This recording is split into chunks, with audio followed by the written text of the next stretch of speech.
பாரதத்துல அவ அவமதிக்கவே படக்கூடாத ஒருத்தி.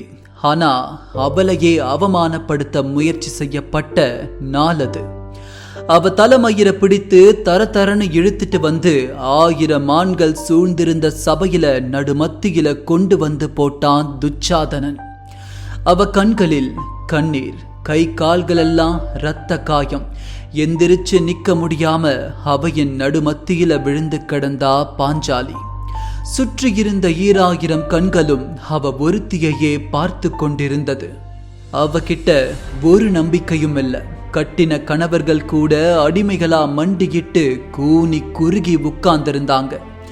சுற்றி இருந்த அவையோர்களை பார்த்து யாராச்சும் ஒரு நல்ல ஆண்மகன் வந்து தன்னை காப்பாற்ற மாட்டானா என்று அவளுடைய மனம் ஏங்குச்சு. துச்சாதனன் எட்டி அவ இடுப்பில் ஒரு உதை வைத்தான்.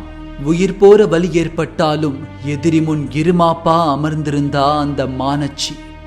துரியோதனன் சொன்னா, இந்த வேசியின் நாடைகள் விலக்கப்படட்டும், இவளின் நம்மனம் அனைவருக்கும் விளம்பரமாக்கப்படட்டும் அப்படின்னு சொல்ல மறுகணம் துச்சாதனன் பாஞ்சாலியுடைய துகிலுரிக்க ஆரம்பிச்சான்.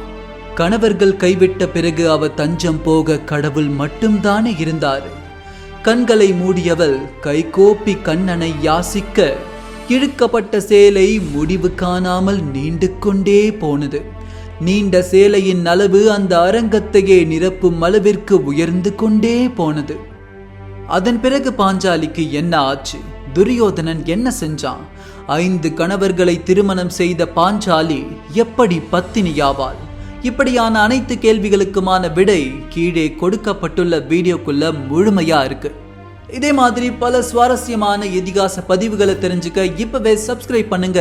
இது தமிழ் ஃபேக்டரி.